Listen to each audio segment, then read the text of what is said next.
Está no ar. Gente que fala. Gente que fala.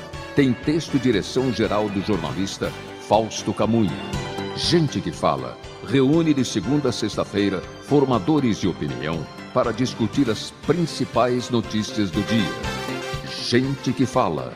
Tem o selo de qualidade APCOM. Olá, olá, boa tarde. O programa Gente que Fala está começando ao vivo pela UTV, a TV da internet, também pelas redes sociais, Instagram, Facebook, as nossas páginas no ar, tudo ligadinho, tudo pronto para você acompanhar essa nossa jornada de hoje. Nosso canal no YouTube também. Até a 1 da tarde a gente quer você por aí, curtindo, comentando, compartilhando a nossa transmissão. Participe pelo WhatsApp, sua interação é bem legal. Faça perguntas aos nossos convidados de hoje pelo 973350038, 973350038. Pessoal, meio-dia em ponto agora. Eu sou o Mauro Friesman. Vamos conhecer os nossos convidados de hoje, que vão debater e analisar os temas por aqui propostos. Dr. Roberto Alves dos Santos, advogado, coronel PM, psicólogo. Tudo bem, Coronel Roberto Alves? Seja bem-vindo mais uma vez. Obrigado por colaborar sempre com a gente. Muito bom dia, muito obrigado. Aliás, boa tarde, já iniciando a tarde, a você, Mauro, a Zenilda, ao Pedro, ao Fausto, aos nossos convidados, os advogados, doutor Melhão e doutor Wagner, e a nossa jornalista, Eliane Moutinho.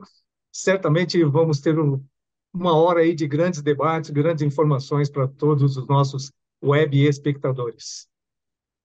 Eu apresento também o Ricardo Melão, ex-deputado estadual aqui em São Paulo, também advogado, filiado ao Partido Novo. Tudo bem, Melão? Bem-vindo, boa tarde, obrigado pela presença mais uma vez.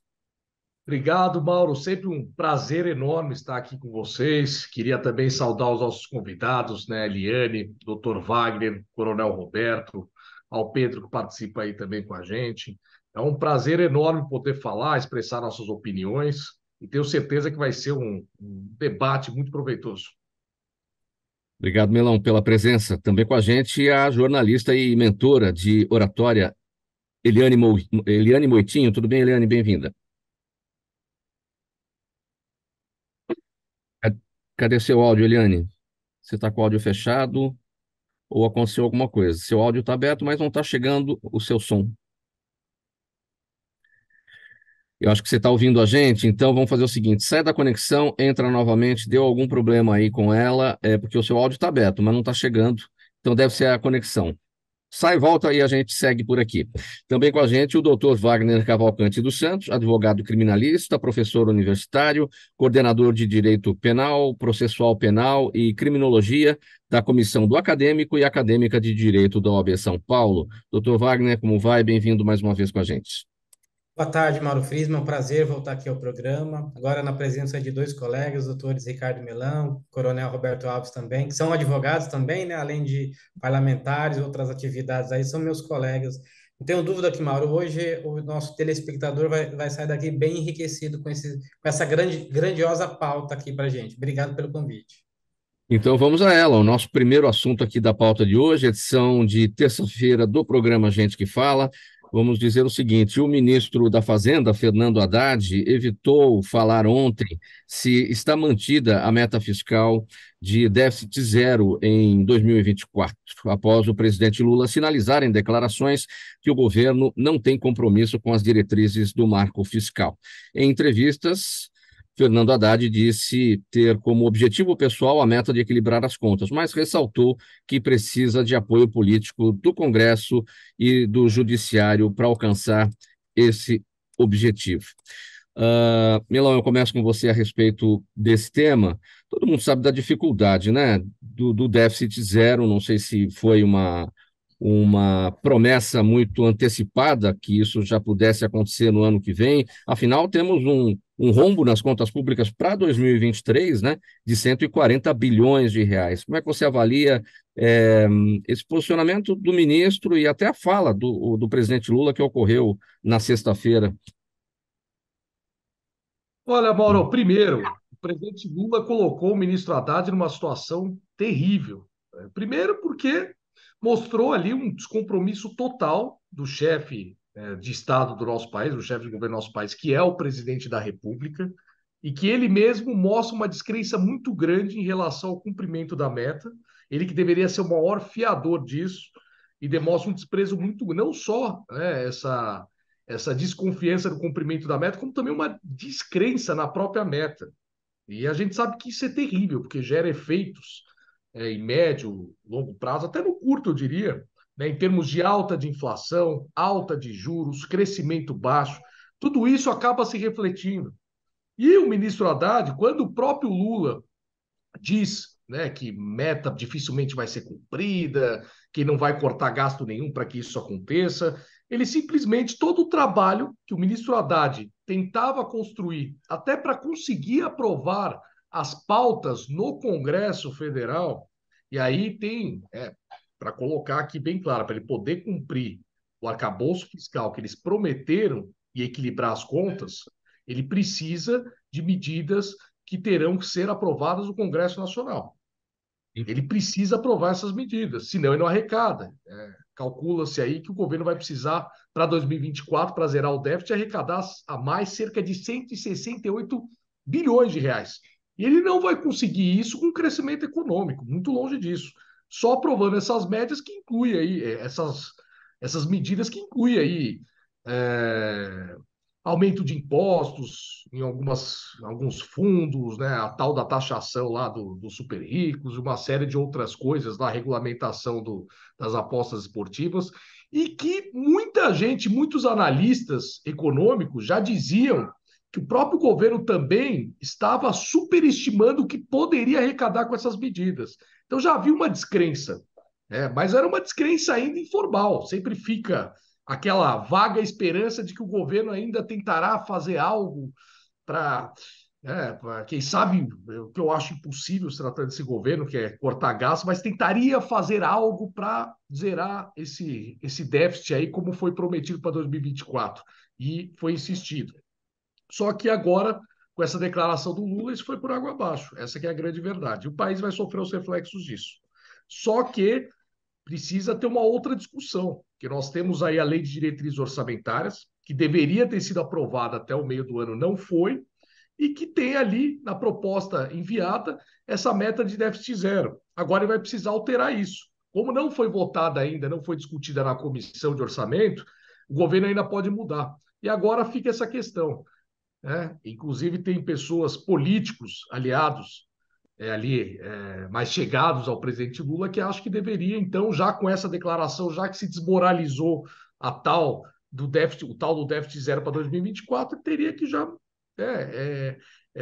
reestruturar, reformar essa proposta aí de LDO, colocando aí qual que seria o déficit, a meta de déficit que ele espera para o ano que vem. É triste, né? Porque mais uma medida de equilíbrio fiscal morre no país. Tivemos as metas fiscais que duraram até 2007, 2008, infelizmente. Tivemos o teto de gastos, que para mim era até então uma medida dura, mas uma medida boa, talvez a que mais funcionasse aqui no Brasil, que morreu aí também, né? Mal surgiu 2016, 2017, já morreu aí agora. E o arcabouço fiscal, que nem nasceu ainda, para ser sincero, já está morto praticamente. Morreu muito antes de nascer, né? Se é que isso é possível. Mas no Brasil tudo é possível, infelizmente. Melão, por que teria que mexer na LDO e reformar isso, essa questão do déficit fiscal? Por que não poderia ser votada desta forma e esperar ver o que vai acontecer com, enfim, o que o Congresso pode sinalizar da votação das medidas necessárias para a obtenção desses recursos para fechar, ou se não vai zerar o déficit, pelo menos diminuir o problema? E olha, tem uma questão, né, que envolve muito o mercado. O mercado ele quer ver um compromisso, né? Então, quando você fala em déficit zero, o mercado, né, começa a crer que o governo fará um esforço nesse sentido. E quer sentir realmente que haverá um esforço que minimamente sustente isso que foi falado. Quando o presidente já mostra que tem uma meta e ele tem um descompromisso com essa meta, você já começa a sinalizar que não se dá para confiar no que se fala. Essa que é a grande verdade. Isso gera uma turbulência muito grande no mercado. Como ele já declarou que não vai cumprir, muita gente entende para o mercado é importante alterar essa meta, né, para que você gere uma outra meta que seja mais crível. que mostre que a palavra será cumprida. Porque agora, se você falar que vai ter déficit zero e ao mesmo tempo mostra descrença, você não tem uma previsão de quanto vai ser esse déficit. Porque não há nenhum compromisso firmado em torno de, olha, vamos tentar trabalhar para esse número e aquele. E na LDO você tem ali o anexo das metas fiscais, né? E é importante que, mesmo que você anuncie um déficit, seja de 0,5%, 1%, é importante ter ali uma meta clara, que a meta mostra que haverá um compromisso de, olha, vamos ter, no mínimo, não é o cenário ideal, mas vocês vão ter um mínimo de previsibilidade. Você vai poder fazer projeções de crescimento do país, de inflação, com base nesse déficit. Então é importante ter essa alteração, mesmo que não vá ser zero. Agora, se você manter zero, vai ficar aquele mistério. Você não sabe se ele vai querer ter um déficit de 0,5%, de 1%, de 2%, aí você gera imprevisibilidade. E aí acaba prejudicando o mercado como um todo. Além de que, só para finalizar, esse gesto, do ponto de vista político, de desprezo do Lula, inclusive tira a força dessas medidas de aumento da arrecadação que seriam votadas no Congresso, porque o deputado, o senador, quando ele vê que o próprio presidente não prioriza isso, ele também começa a não priorizar, já que são medidas que geram desgaste. Ele fala: bom, se o próprio presidente não está nem aí para isso, por que que eu vou ficar me preocupando aqui em votar isso e ter um certo desgaste com essas pautas, se o presidente mesmo não tem compromisso nenhum? Então, o cenário fica pior ainda, porque possivelmente se atrapalha até a votação dessas medidas.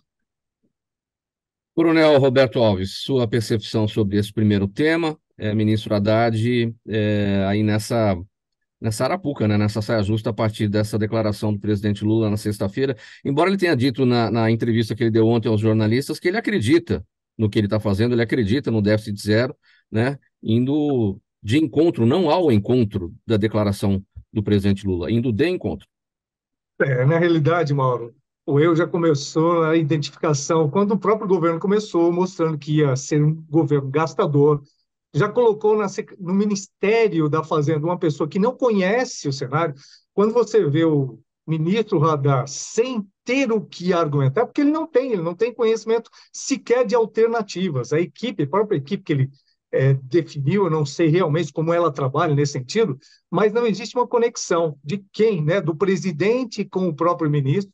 Isso jamais o ministro poderia vir para uma entrevista sem ter qualquer argumentação. E outra coisa, que a gente levando para um cenário um pouquinho mais rígido, se ainda as leis fossem válidas no Brasil. Quando um servidor público, um funcionário público, diz que vai atuar em causa própria, porque a meta é minha, não é?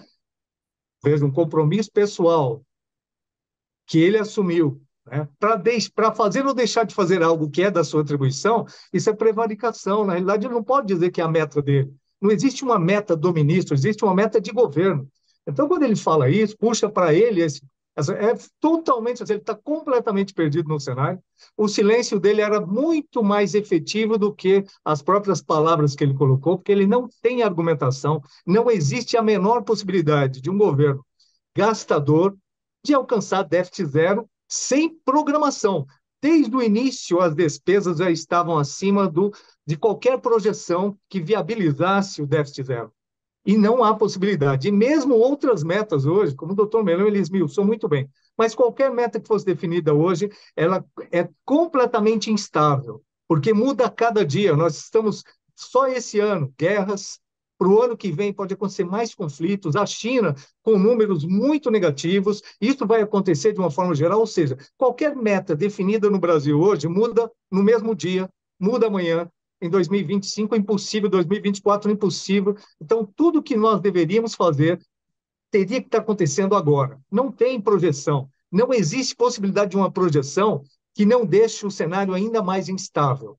Nós vemos o mercado, a Bolsa de Valores no Brasil, ela patinou o ano todo. O ano todo, ela não teve nenhum crescimento, aliás, muito pelo contrário, ela teve um decréscimo e hoje fica patinando. Ou seja, o cenário é de estagnação. Por quê? Porque não tem informação. Amanhã tem reunião do Copom. O que vai acontecer? A premissa seria até de abaixar, né, a taxa de juros, mas não vai acontecer, porque já foi sinalizado pelo presidente que se acontecer é uma hecatombe. Então o presidente já falou antes da reunião, não vai ser cumprido. E agora? Olha o pepino que está na mão desses gestores da economia nacional. Então, o que já está ruim só tem projeção de ficar ainda pior. Eliane, seu entendimento sobre esse nosso primeiro tema? Boa tarde, vocês me ouvem? Agora Sim, sim, tá. Vou apresentar Perfeito. você de novo, que a gente teve aquele problema já logo aqui na abertura com o seu áudio. Eliane Moitinho, jornalista e mentora de oratória aqui com a gente nessa edição do programa Gente que Fala de terça-feira. Vamos lá. É um prazer imenso, Mauro. Muito obrigada pela oportunidade. E sobre esse tema, com certeza o presidente ele vai precisar fazer aí declarações mais convincentes e mais assertivas, porque visando até não perder a popularidade, afinal de contas, ano que vem a gente está aí com cidades efervescendo nas eleições para prefeito, e ele vai querer, com certeza, indicar nomes ou apoiar. Afinal de contas, o partido vai querer apoiar quem já está, né, para permanecer aí no poder e também avançar em outras cidades que eles não dominam. Doutor Wagner, sua percepção sobre esse nosso primeiro assunto, meta fiscal do governo federal, déficit zero ou não, como é que você está avaliando tudo isso? Mauro, acho que as questões econômicas os colegas já colocaram muito bem, né? O que me preocupa de verdade, a gente tem, como tivemos lá no passado, né, um chefe de Estado desautorizando um ministro que, em tese, seria aquele quem deveria tranquilizar a população, quem deveria tranquilizar os contribuintes, e a gente tem em público, né, uma desautorização onde um chefe de Estado diz que não vai cumprir, né? Então, eu fico aqui pensando como é que a população, que contribuinte, fica, né, destinatário que pouco sabe sobre economia, mas aquilo que foi prometido, que foi quase que aspas, um projeto, uma palavra de campanha, o chefe de Estado vem e diz, olha, eu não vou cumprir, né? Então, é uma situação difícil, né? Como a Eliane Boitinho disse, acho que isso precisa ser mais aclarado, né? Precisa ser esclarecido, dizer que, olha, foi só um engano. Eu não sei se foi só uma fala fora de sintonia ou se de fato ele está desautorizando o nosso ministro, que é preocupante, né? É. Então vamos ver se é uma falta de sintonia ou se o presidente Lula está desautorizando o Haddad. Então aí depende realmente do que falou a Eliane, um discurso aí mais assertivo para o nosso entendimento aqui. Bom, meio-dia 16, programa Gente que Fala segue por aqui, edição de terça-feira. E o próximo tema é o seguinte: à medida que a tensão no Oriente Médio persiste, cada vez mais pessoas distantes do conflito ficam expostas às imagens, aos sons da guerra, tudo isso que é produzido e exibido por ambos os lados do confronto e que alimentam as reportagens, alimentam as redes sociais. Aí aquela pergunta que a gente faz, várias perguntas nós fazemos, né? De que forma essas notícias sobre a guerra impactam a saúde mental de todos nós? Como evitar as consequências dessa exposição sem ficar alheio ao que está acontecendo lá no Oriente Médio? Perguntas para o Coronel Roberto Alves responder para a gente. É, claro que afeta, ninguém tem dúvida disso, não afeta não só a saúde mental, como a saúde física, fisiológica. Nós temos o nosso segundo cérebro no intestino, que é diretamente ligado ao nosso cérebro, e que tudo que acontece, ou seja, aquele frio no estômago, nós temos uma professora de oratória, quando você vai se colocar em público, já dá um frio no estômago, porque tem relação direta, tem mais de 100 milhões de neurônios no nosso trato intestinal digestivo. Então, afeta toda a saúde. E o que acontece, mano, da mesma forma que quando você come um alimento estragado, o intestino vai reagir, vai ter que repelir, vai ter que colocar para fora, mas ele tem todo um sistema para fazê-lo, a mente não. A mente ela alimenta-se de coisas ruins, mas ela não consegue fazer a mesma excreção, ela não consegue ter o mesmo esgoto que nós temos fisiologicamente falando. Então, aquilo fica acumulado. E esse cenário de alimentar-se por emoções ruins, por notícias negativas, ele vai contaminando completamente todo o sistema imunológico, o sistema orgânico, o sistema mental, que a mente é que direciona tudo que nós fazemos, né? Todos os nossos órgãos têm uma conexão com os nossos neurônios, com o sistema nervoso central. Então, o que acontece? As pessoas, os militares, as pessoas que estão envolvidas na guerra, têm um, um estresse, têm muitas consequências de ansiedade, infelizmente, para essas pessoas que estão envolvidas diretamente, de um cansaço, uma estafa mental, porque o aguardo, imagina a tropa que está aguardando para ter uma ação, ela não sabe exatamente o que vai acontecer, e aguardando, aguardando, aguardando, aquilo dá uma ansiedade crônica, e ela não se desfaz com a guerra, ela continua. E aí você vem para a população, tanto aquela que está convivendo com as bombas, que são os dois lados, convivendo sempre com ameaças, ela se sente, o que que ela cria? A ansiedade crônica, o que vai acontecer, o que ainda de pior pode acontecer. Então, gera depressão, porque você não tem respostas, o organismo reage diante de qualquer violência para o momento. Medo, a violência, então você cria toda uma condição orgânica para se defender, para fugir. Mas quando esse cenário ele acaba sendo mais fictício do dia a dia, existe o real, mas o real não é a hora que você está se preparando. Então, tanto as pessoas que estão lá dentro, como nós que ficamos nos alimentando com essas notícias e imagens, as guerras são cinematográficas hoje. Então, o que nós indicamos para as pessoas ficarem aquém, não é alheio, mas ficar aquém de uma continuidade. Basta que você saiba, a guerra continua, continua, o cenário ele está todo dia apresentando, né, nas reações, no comportamento da economia mundial. Agora, ficar se alimentando diariamente de imagens, principalmente, de informações negativas, vai causar, olha, consequências terríveis do estresse pós-traumático, porque ele é contínuo. Todo dia você tem uma situação negativa. Hoje, por exemplo, se você começa a escutar muito que sair de casa é perigoso, porque tem muito assalto, tem muito roubo, você começa a ficar com medo de sair de casa. E pode gerar, inclusive, uma fobia, agora fobia, medo de sair de casa. Mas você pode sair tomando os cuidados, fazendo o que você tem que fazer, com o mínimo de cautela possível, você tem a vida normal. Só que se você só se alimenta do negativo e não exercita nada para combater, você começa a ficar refém. E essa estrutura que te torna refém gera depressão. Então, são muitas doenças que são causadas a partir de um cenário que nós estamos vivendo aí, que tem sido contínuo. E nós temos a verdadeira consciência de que tudo isso impacta desta forma. A gente percebe aí na performance do dia a dia que a coisa não vai bem, um nervoso, uma ansiedade, uma doença que se instala ali por uma baixa imunidade. A gente tem consciência de que é consequência disso tudo. Olha, não tem a consciência no primeiro momento, imediatamente não, porque nós vivemos num cenário, veja, pós-pandêmico, nós já vemos num cenário de grandes violências, e hoje, grande parte da mídia, ela enfoca muito as tragédias, as desgraças. Então, você não vai ver o Caribe com praias maravilhosas, vai ver um furacão no Caribe. E essa notícia vai impactar. Muitas pessoas só conhecem determinadas regiões pelas desgraças que aconteceram. Então, é o vulcão, é o furacão. Isso tudo vai acumulando na nossa memória fática. Então, o nosso consciente, ele responde aquilo que o inconsciente vem registrando e fica guardado. O que você tem que fazer nesse momento para poder combater? Primeiro, deixar de se alimentar, porque a pessoa, todo mundo está sentindo algo diferente. Já vem da pandemia. Alguns receios que não existiam, alguns comportamentos que não eram padrão. Então, todos nós já estamos com sequelas. Aí vem vacina, vai uma série de coisas, todos nós estamos com sequelas. Junta-se a esse cenário de guerra, e não é guerra só no Oriente Médio, lá nós estamos falando da faixa de Gaza, mas o mundo está em guerra. Muita gente esqueceu da guerra da Ucrânia com a Rússia.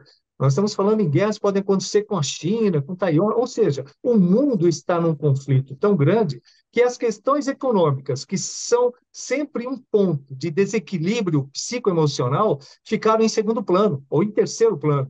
Nós estamos falando da economia hoje, mas a preocupação mais aviltante é do que vai acontecer na guerra. Por quê?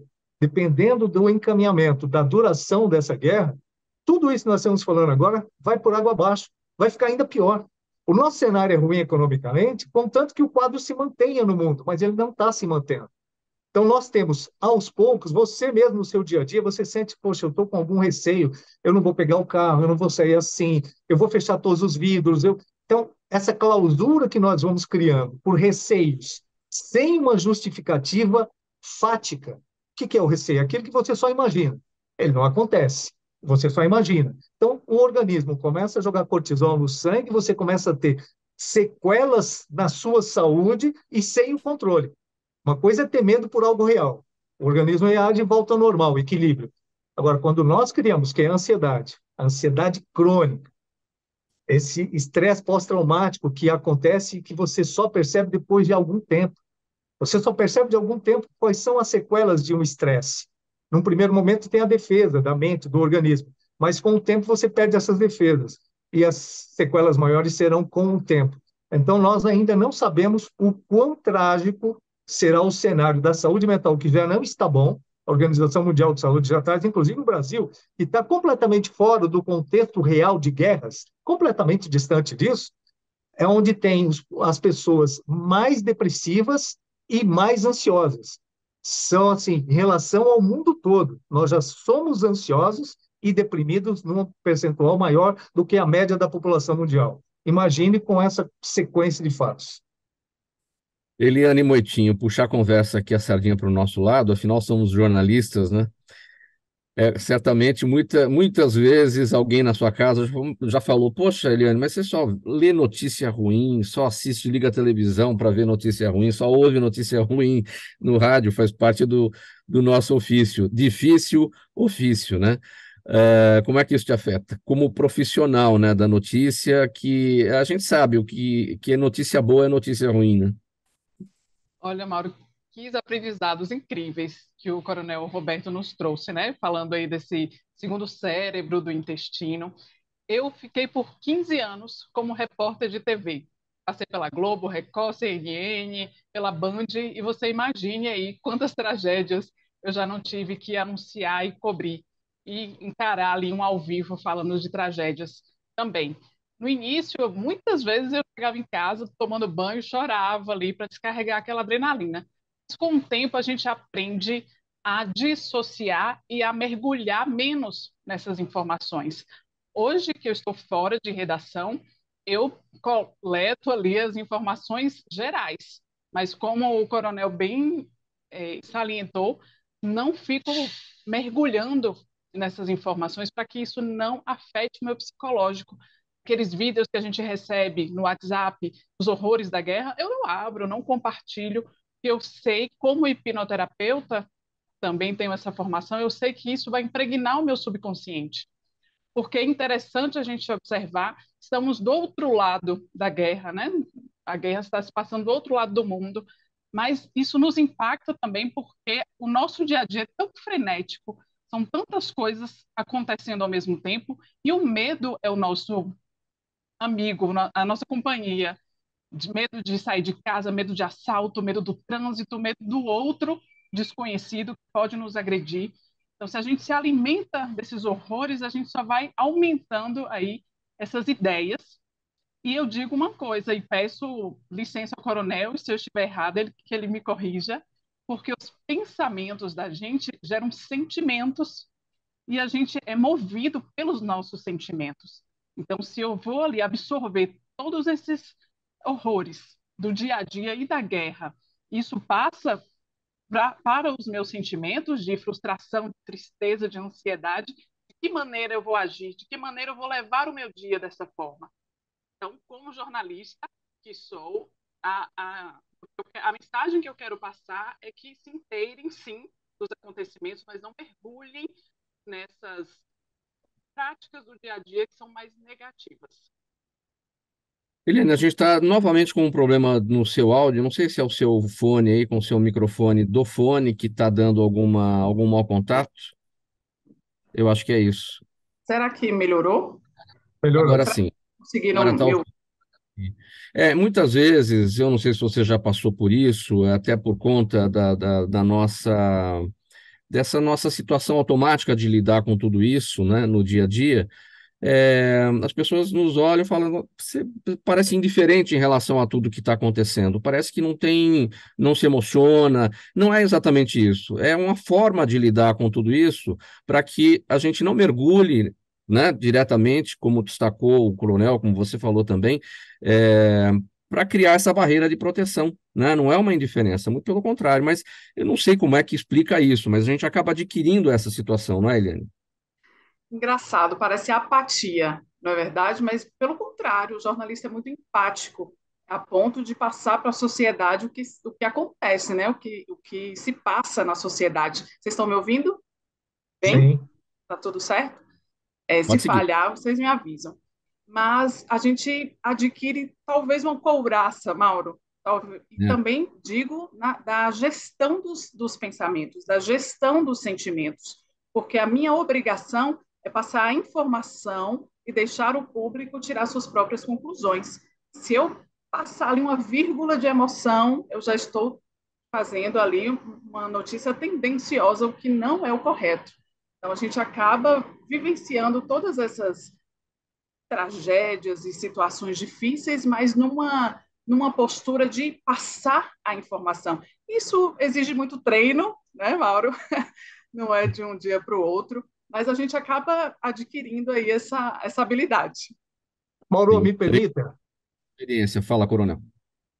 Então, me permita até para explicar por que alguns profissionais, você está falando do jornalista, mas profissionais da saúde, da segurança pública, que estão envolvidos diretamente com tragédias, com desgraças, né? O nosso comportamento, ele recebe toda a novidade que você tem, chama atenção, impacta, mas depois cria-se um padrão.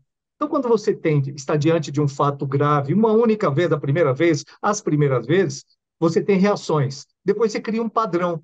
Depois que cria um padrão, o organismo e o cérebro vai reagir de acordo com aquele padrão, nada mais chama atenção, ou seja, você acostuma o médico a fazer um corte, um profissional da saúde a fazer os seus procedimentos, o profissional da segurança pública, o jornalista, então é um novo padrão. Esse novo padrão, ele é assimilado pela mente, não é que ele é bom ou ruim, mas ele assimila, ou seja, você não vai sentir os mesmos efeitos de alguém que não está acostumado, que não tem esse padrão, a população em geral. É só isso. Não é que você fica mais insensível, que você fica menos acometido dessa sensibilidade. Você mesmo, em alguns momentos você vai chorar, em algum momento essa emoção vai extrapolar, mas tem um padrão, você já acostumou com esse novo padrão e você dá continuidade. É uma defesa que a própria mente cria para que a gente possa conviver. Imagine na guerra, alguém que está convivendo com perdas de vidas o tempo todo, com a possibilidade de perder a própria vida, das sequelas. Se ele não criasse um novo padrão, ele fugiria, ele se esconderia, ele não conseguiria enfrentar esse perigo continuamente. Meio-dia e 31 agora. Programa Gente que Fala vai dar uma paradinha agora para o intervalo. Na sequência aí a mensagem do nosso apoiador. A gente já volta com mais temas por aqui. Até já. Toda ação estratégica de sucesso tem um componente fundamental, um instituto de pesquisas ético, rápido e preciso. Afinal, é ele que vai fornecer informação confiável, sem achismos e palpites. E isso, numa época de mudanças rápidas e repentinas, é fator crítico de sucesso. A Orbis é um instituto de pesquisas que une precisão, confiabilidade estatística com a mais alta tecnologia de pesquisas do mercado. Tem inteligência artificial, robótica, big data, entre outros recursos, para que você tenha uma informação correta, confiável, com o menor custo e no menor tempo possível. Na sua próxima ação, seja ela corporativa ou política, comece pela Orbis, porque com a informação correta você vai mais longe, mais rápido e com mais segurança. Faltando 28 minutos para 1 da tarde. Agora estamos de volta com o programa Gente que Fala, edição de terça-feira, ao vivo pela Altivia TV da internet, também pelas redes sociais. Os nossos perfis no Instagram, no Facebook estão no ar, tudo ligadinho para você, e também o nosso canal no YouTube. Próximo assunto por aqui.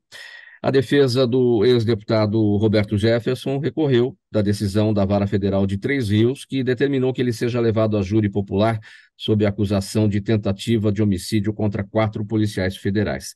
Esse caso se refere, vocês se lembram, ao dia 23 de outubro do ano passado, quando os agentes foram à casa de Roberto Jefferson, que resistiu à prisão. Ele atirou mais de 60 vezes na direção dos policiais, jogou 3 granadas, e os advogados dele agora discordam da acusação de tentativa dolosa de homicídio contra os policiais federais. Doutor Wagner, como é que é esse recurso aí de defesa do ex-deputado Roberto Jefferson deve seguir? Muito bem, a gente estava falando, né, de não se envolver, enfim, né? Mas os advogados, os colegas estão no papel dele de fazer a defesa, né? A ação dos colegas não se mistura à prática em tese delituosa do acusado. Antes de mais nada, é preciso entender o que foi feito, né? Sem falar especificamente do caso em concreto, aqueles crimes contra a vida, ou seja, quando alguém é acusado de atentar contra a vida de alguém, esse acusado ele é submetido ao tribunal do júri, que é o órgão, né, são aqueles 7 jurados, que é o órgão competente para julgar o crime. O juiz não está condenando o Roberto Jefferson, né? O juiz está dizendo que, em tese, aqueles crimes que ele cometeu foram crimes contra a vida, e assim sendo, ele pronuncia o acusado, né, submetendo o réu a julgamento pelo tribunal do júri. Então, o promotor, né, falando não poderia falar do caso em concreto, mas falando do que a mídia veiculou, ele é acusado, né, de ter atentado contra a vida, uma vez que, como você colocou, disparou mais de 60 vezes contra a viatura, vindo a ferir os agentes que estavam no estrito cumprimento de um dever, iam dar cumprimento ao mandado, e jogando granada ainda, né? Então, assim, não seria um armamento razoável um particular tem sua residência. E o que a defesa está trazendo para poder fazer esse recurso, tecnicamente nós chamamos de recurso especial, é dizer que não, ele não está ligando a prática delitiva, mas ele está dizendo que o acusado ele não atentou contra a vida, né? Que aquele crime foi um crime de lesão corporal e, portanto, deveria desclassificar, deveria tirar esse julgamento do tribunal do júri e submeter uma vara comum para ser julgado como uma lesão corporal.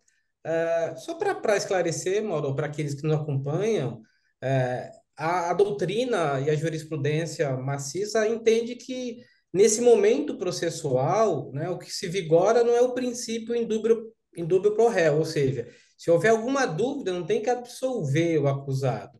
Que no tribunal do júri, o que vigora é o princípio indúbio pro società, ou seja, se tiver alguma dúvida quanto à prática, quanto ao delito, tem que ser submetido o acusado ao tribunal do júri para que os jurados decidam se é caso de absolver, se é caso de desclassificar. Até porque, Mauro, também o tribunal do júri ele é uma previsão constitucional. A maioria das decisões ela vem no sentido de que não pode tirar do tribunal do júri aquela causa natural que ele foi criado. Qual seja, julgar um crime doloso contra a vida. Só para também trazer aqui para a gente debater, a doutrina também admite aquela tentativa branca. O que seria essa tentativa branca? É aquela em que o acusado dispara, mas não acerta ninguém, mas tinha o objetivo certo. É o que a gente chama de tentativa branca. Então, apesar dos policiais federais não terem sido alvejados, o que a promotoria quer levar ao tribunal do júri é que a intenção dele, o dolo dele foi ferir os agentes policiais, aí então praticando um crime contra a vida. Mas quais as chances, não sei se o senhor pode pensar a respeito disso, dessa estratégia da defesa do ex-deputado Roberto Jefferson, as chances de dar certo nessa alegação de que não houve tentativa de homicídio, portanto, não tem tribunal do júri aí, lesão corporal, qualquer outra coisa que não seja tentativa de homicídio, para poder tirá-lo do tribunal do júri. Qual a expectativa de dar certo ou não, né?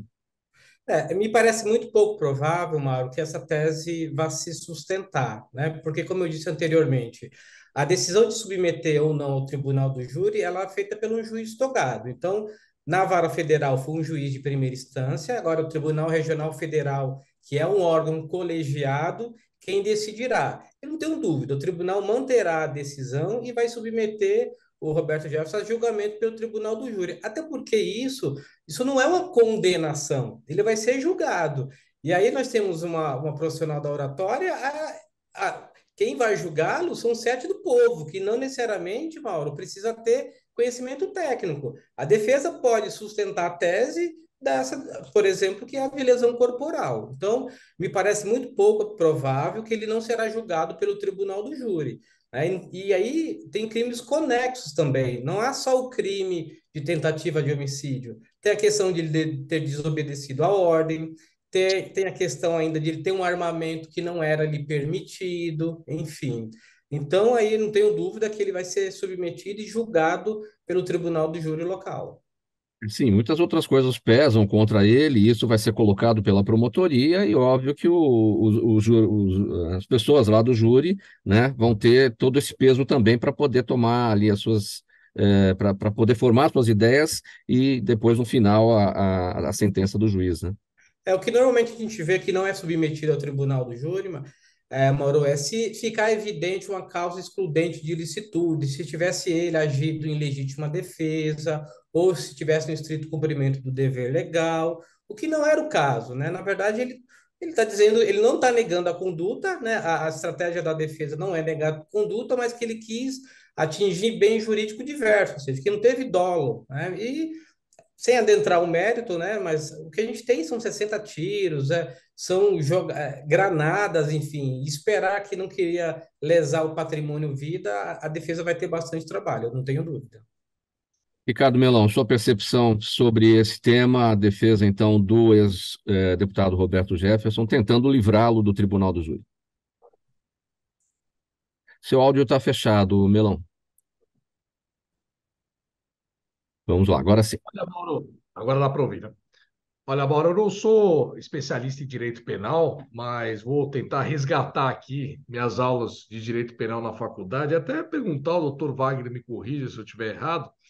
A minha impressão aqui é que houve talvez um dolo eventual. E aí eu vou até explicar, né, diante dos conceitos que eu aprendi na faculdade de direito. A regra é clara, que o doutor Wagner explicou muito bem aqui, né, que crimes dolosos contra a vida têm que ser submetidos ao tribunal do júri, ou seja, teremos lá os jurados que irão fazer esse julgamento. É chamar a sociedade para julgar, já que se tratam de crimes extremamente graves, onde a justiça entende que deve-se convocar a sociedade para opinar nesse caso e para dar o seu veredito.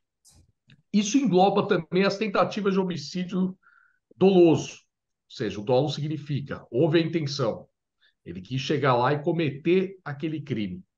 E o conceito de dolo eventual, me parece que cabe aqui, doutor Wagner, depois você até, se puder dar uma opinião, corrigir, enfim, porque quando um cara atira 60 vezes na direção dos policiais, joga 3 granadas adulteradas com pregos, da forma como ele fez e agiu, ele pode ser que não tenha tido aquela intenção de vou mirar no policial e vou matar ele. Mas o dolo eventual, conforme o conceito de dolo eventual que eu aprendi na faculdade, ele diz que é quando você assume a responsabilidade da consequência que você vai gerar com seus atos. É aquele famoso quero que se dane, sabe? Vou lá, vou atirar para tudo que é lado. Você meio que assume a responsabilidade, se morrer, eu não estou nem aí. E para verificar se houve isso ou não, acho que a própria conduta dele. Quando você atira 60 vezes, joga 3 granadas, você está assumindo a consequência. Não, para mim, não se sustenta a tese dele de eu só queria dar um susto. Dar um susto, dá um tiro para o ar. Não joga 3 granadas, mira, atira contra a viatura. Então, nesse caso, no meu ponto de vista, no mínimo houve um dolo eventual, uma tentativa de homicídio doloso, onde configura o dolo eventual, e aí teria que ir para o tribunal do júri. Não sei, minha percepção. Doutor Wagner. Vamos lá, o dolo eventual você já conceitou muito bem, né? Acho que não sei quanto tempo o colega não milita na criminal, mas lembrou bem o conceito, né? Eu tenho para mim que a tese da acusação é de dolo direto, na verdade, quando ele queria o resultado, né? Até porque assim, o resultado prático disso é a submissão dele também a julgamento pelo tribunal do júri. O dolo eventual também submete o acusado, né? Aí o réu, a julgamento pelo tribunal do júri. Normalmente o que a gente se vê aqui na prática, em especial eu que faço bastante tribunal do júri, é que quando a conduta ela é perpetrada com disparo de arma de fogo, que tem um potencial ofensivo muito grande, e a gente está falando de fuzil também aí, né, que poderia ter ultrapassado aí a resistência do carro, enfim, que não há que se dizer que ele, olha, eu queria só dar um susto atirando no para-brisa da viatura, enfim. Poderia até ser, sim, uma estratégia da defesa, talvez trazer um pouco, mas não seria pouco inteligente, porque dolo eventual também é julgado pelo tribunal do júri, justamente porque tem o dolo, né? Mas me parece que a acusação sustenta a tese de dolo direto, de que, de verdade, o que ele queria era atingir o resultado morte, né? No mínimo, enfim, porque 60 tiros com armamento pesado, a gente tem um coronel da Polícia Militar aqui, com fuzil, que tem um grande potencial ofensivo, que poderia ter ultrapassado, inclusive, a resistência da viatura, um colete à prova de bala, como eu disse e repito, os colegas vão precisar de bastante sorte. Coronel Roberto Alves, no caso, nesse raciocínio do dolo eventual, vamos pensar o seguinte: o ex-deputado Roberto Jefferson pode ter. Bom, eu não estou vendo quantos policiais estão ali, não sei onde eles estão, vou atirar a esmo aqui, jogar as granadas e o que pegar, pegou. Ou seja, é o dolo eventual. É muito bem colocado. A parte legal já ficou muito bem descrita aqui no sentido da acusação. A defesa vai buscar as alternativas para o seu cliente. Então, dentro de uma configuração de 60 tiros, de arma, inclusive um fuzil, a possibilidade de um atirador que tem destria dentro do uso desse armamento é de acertar 60 tiros. Caso, olha, eu estou falando tudo dentro de uma condição de suposição. A defesa, eu nem sei qual é a argumentação da defesa pontualmente, mas se ele quisesse atingir mortalmente os agentes, teria êxito, porque é quase que inviável, impossível você não ter um desfecho de um trauma maior, que levaria à morte, com esse tipo de armamento, inclusive com uso de granadas. Então, eu desconheço o que está sendo alegado, mas se colocar essa condição de um atirador, de uma pessoa que tem a destria no armamento, não acertar ninguém com tantos tiros, é uma possibilidade de justificar que ele não queria aquele resultado, que ele queria um outro resultado, de assustar, de não permitir que eles chegassem. Por quê? Se ele quisesse realmente atingir mortalmente qualquer dos agentes, ele teria tido êxito. Então, dentro desse cenário, o que a gente pode acrescentar é isso. Com a quantidade de tiros que foi dado por um atirador, não por um oportunista, mas por um atirador, não ter acertado ninguém mortalmente, ele não teve a intenção direta de matar ninguém. Agora, como justificar tudo isso perante um juiz?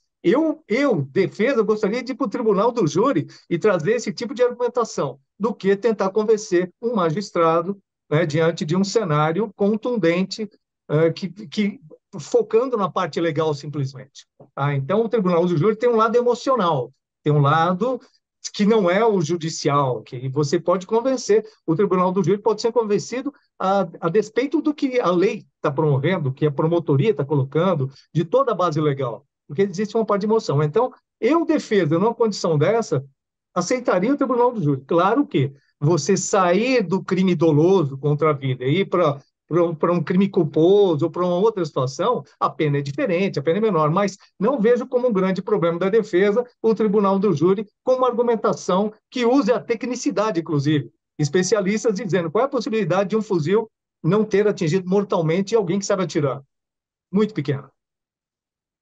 Muito bem, 13 minutos para 1 da tarde agora, vamos virar a página policial do programa Gente que Fala e trocar de assunto, conversar com a Eliane sobre o seguinte: a boa comunicação é fundamental para o sucesso pessoal e profissional de qualquer pessoa, mas muita gente tem dificuldade de se expressar, né? Seja no ambiente familiar, entre amigos, no trabalho, e nem sempre as técnicas de oratória são capazes de derrubar esses obstáculos. E aí, nesses casos, nessas situações, é preciso buscar uma ajuda profissional para investigar a fundo as próprias emoções dessas pessoas, encontrar ali a chave do desbloqueio dessa habilidade de falar de forma clara, de falar de forma autoconfiante. Quando é que a gente entende que o problema não é de domínio da oratória e é de uma necessidade aí de um desbloqueio lá dentro, ali no fundo da alma, Eliane? Olha, Mauro, seria um mundo lindo e ideal se todos nós conseguíssemos fazer com que o outro nos compreendesse, não é verdade? Porque, afinal de contas, o principal da comunicação é fazer o outro nos compreender. Então, aí a gente precisa adequar a nossa mensagem para quem ouve, a gente precisa adequar nosso tom de voz, enfim. Mas, falando para aqueles que têm mais ou menos uma noção da técnica de oratória e ainda assim não conseguem se comunicar, é preciso investigar aí se há traumas ou na infância ou ainda com experiências mesmo de comunicação para a gente poder fazer um trabalho. Quando eu comecei, Mauro, a fazer esses atendimentos voltados para ajudar as pessoas a se comunicarem melhor, eu percebi que não é que ir além das técnicas de oratória. Você ensinar como é que se fala, como é que se comunica, enfim, tinha uma barreira ali, que ia além da timidez e do medo. Então, foi por isso que eu busquei essa formação como hipnoterapeuta, para a gente acessar camadas mais profundas aí do subconsciente, que acabam impedindo de conseguirmos essa comunicação. Afinal de contas, acredito que a gente, de um modo geral, a gente não é preparado para fazer uma comunicação adequada com o outro. Aprendemos a falar aí muito cedo, de criança aprendemos a falar ouvindo os outros, mas ninguém nos direciona como é a maneira correta de falar, como é a maneira assertiva. Aí enfrentamos os conflitos, a gente vê essa onda de bullying que está acontecendo nos colégios, infelizmente, porque a gente não é ensinado e nem nos despertamos para essa importância. Acredito que esse tema seja tão importante quanto urgente. Precisamos aprender a nos comunicar. Em que medida o falar bem é um aprendizado, ou seja, a gente não sabe, aí a gente precisa ser orientado para isso? Em que medida é um dom, Eliane? A dom, todos nós. É um dom de todos nós. Todos nós sabemos nos comunicar, sabemos falar, sabemos pronunciar palavras e também expressões corporais.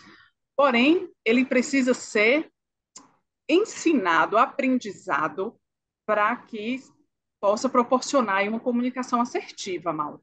Existem 3 tipos de comunicação, não sei se vocês conhecem, mas é a agressiva, a passiva e a assertiva.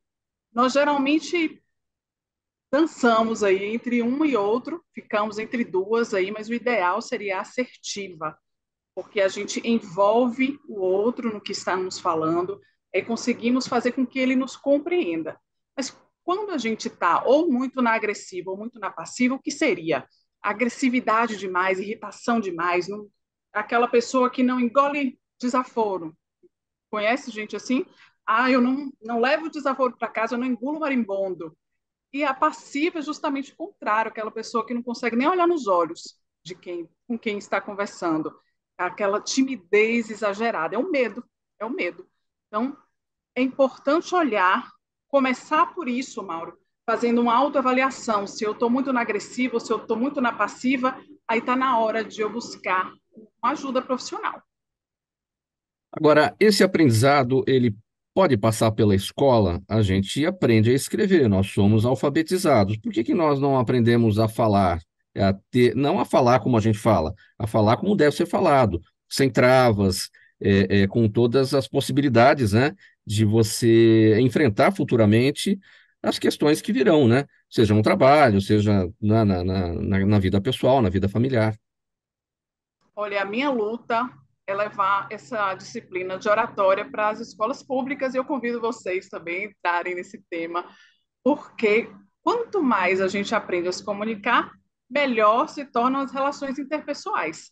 Por que não aprender isso na escola, já que a gente aprende a ler e a escrever? Lembra das primeiras apresentações que você fez na escola? Que o professor te dá ali o assunto, mas não te ensina de que maneira ali deveria fazer essa apresentação. Você vai no feeling.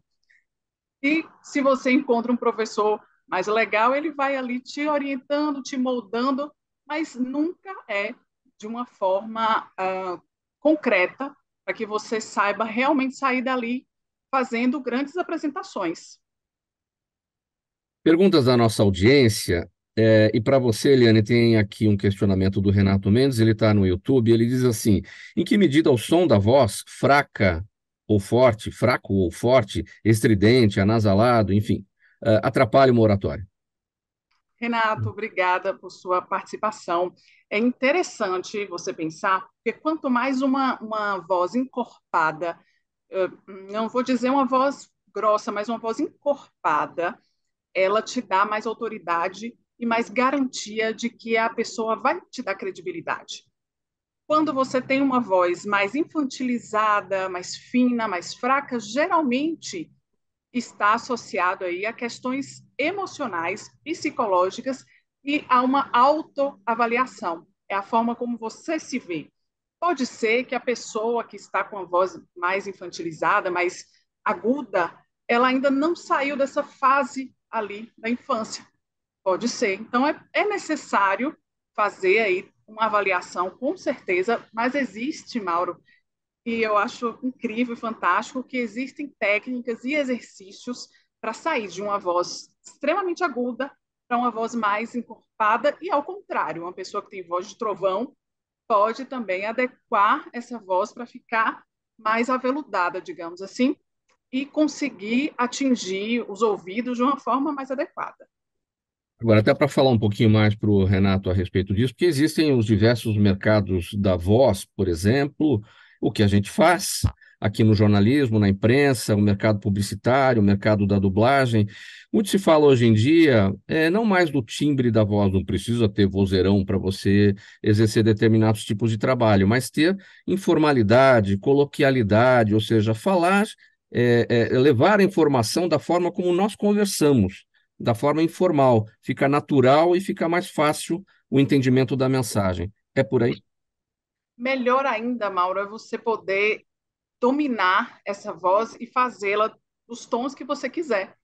Lembra, pensa num cantor, um cantor de ópera. Ele não fala com voz de trovão o tempo todo, mas na hora que ele canta é aquele tenor, ou então é aquele agudo demais.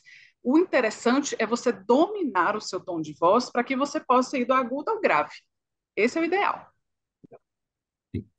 Doutor Wagner, pergunta aqui da Juliana Rocha. Ela está no Instagram. Qual é o limite entre um trote universitário e um crime? Verdade, né? O que a gente, eu tive a oportunidade, Mauro, de presidir uma comissão na OAB que era contra o trote, né? Fiscalização. O trote, infelizmente, o que a gente verifica por aí, deixou de ser uma brincadeira, né? Ele é violento quando a pessoa não quer fazer, quando a pessoa é obrigada, ela é submetida, subjugada a fazer, ela é subjugada a cumprir favores, ela é submetida a tratamentos degradantes, humilhantes.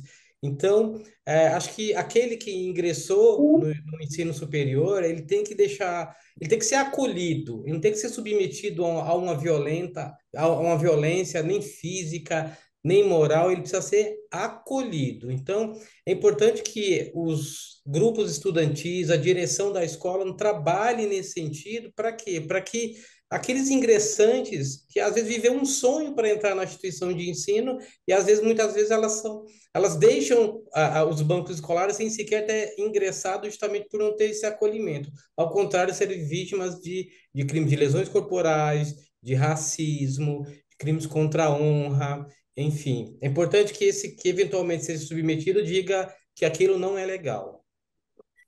Ricardo Melão, a pergunta aqui do Jaime do Jardim Bonfilholi para você. Obrigado, Jaime, aqui pela participação sempre.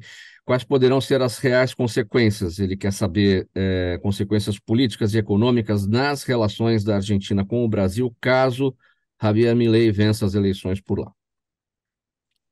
Olha, o Javier Milei, claro, durante a campanha, até para sustentar as ideias dele, surgiu o Javier Milei um discurso bastante liberal.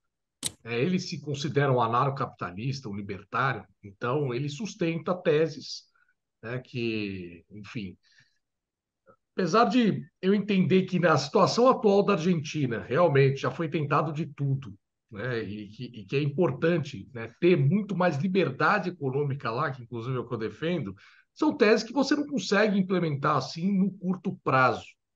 Não são teses assim que você consegue de imediato fazer, até porque ele precisaria de apoio do próprio dos deputados ali do parlamento argentino, né? Ele construiu ali alguns deputados favoráveis a ele, mas não o suficiente para conseguir implantar tudo o que ele quer, né? Claro, vai estremecer a relação, não vai ser tão fácil quanto seria, né, se fosse o Massa e o Lula, que pelo jeito já estão alinhados até antes da eleição aí, né, com toda a interferência que o Lula teve ali na questão de conceder o empréstimo, mas com certeza não vai haver mais essa fluidez, né, de favores, de compartilhamento, de concessões, mas eu não acho, sinceramente, até porque são dois importantes parceiros comerciais, que isso vai trazer a eleição do Javier Milei um prejuízo tão grande assim nessas relações. O que não vai haver mais, na minha opinião, são esses favores, essas concessões, essa leniência, muitas vezes, em relação ao Mercosul, que acaba acontecendo, né? Mas, no geral, em si, não acho que haverá prejuízos para nós do ponto de vista econômico, de relações entre exportações e importações.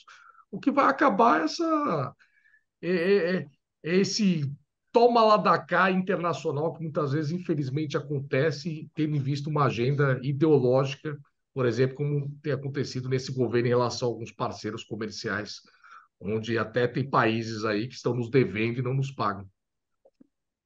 Ok. Coronel Roberto Alves, a última pergunta para você. Vou te pedir brevidade, se bem que essa é uma resposta para mais de uma hora. A Vera Duarte está no Facebook e pergunta se tem uma solução para a atual situação da segurança pública do Rio de Janeiro. A solução não dá para sintetizar em poucos minutos, não. Mas, de qualquer forma, é resgatar os valores, principalmente dos governantes que passaram pelas últimas décadas no Rio de Janeiro, porque a segurança pública é diretamente liderada ou administrada pelo gestor público, que é chefe do executivo estadual, depende dele. Cada vez que tem uma transição político-administrativa, eles querem modificar algum tipo de atividade da Polícia Militar ou da Polícia Civil, ou seja, a segurança pública, de uma forma geral, ela dependeria muito de não ter essas nuances todas político-administrativas, porque a sua prestação de serviço, a sua missão está prevista na Constituição. Se deixasse a polícia trabalhar agora, não pode ir, não pode subir, não pode descer, não pode atacar, não pode se defender, para que isso, dentro desse cenário, a segurança pública vai estar totalmente aviltada e a insegurança da população vai ser cada vez maior. Muito bem, gente, vamos colocar um ponto final nessa edição do programa Gente que Fala de hoje, terça-feira. O agradecimento a vocês todos que participaram. Roberto Alves dos Santos, coronel PM, advogado, psicólogo, o Ricardo Melão, ex-deputado estadual aqui da Assembleia Legislativa de São Paulo, também advogado, Eliane Moitinho, jornalista, mentora de oratória, e o Dr. Wagner Cavalcante dos Santos, advogado criminalista, professor universitário, coordenador de Direito Penal, Processual Penal e Criminologia da Comissão do Acadêmico e Acadêmica de Direito da OAB São Paulo. Programa Gente que Fala por aqui, sempre realização da ABCOM, apresentação minha, Mauro Friesman, pauta e redação, Pedro Esquipon, a Zenilda Salvato é a nossa diretora de produção, o jornalista Fausto Camunha é o nosso diretor-geral. Você ouvinte, você espectador, a razão da nossa presença aqui todos os dias, muito obrigado pela audiência, obrigado pela companhia. A gente volta amanhã a partir do meio-dia ao vivo, pela UTV, a TV da internet, também pelas nossas redes sociais. Uma boa tarde a todos, tchau e até amanhã.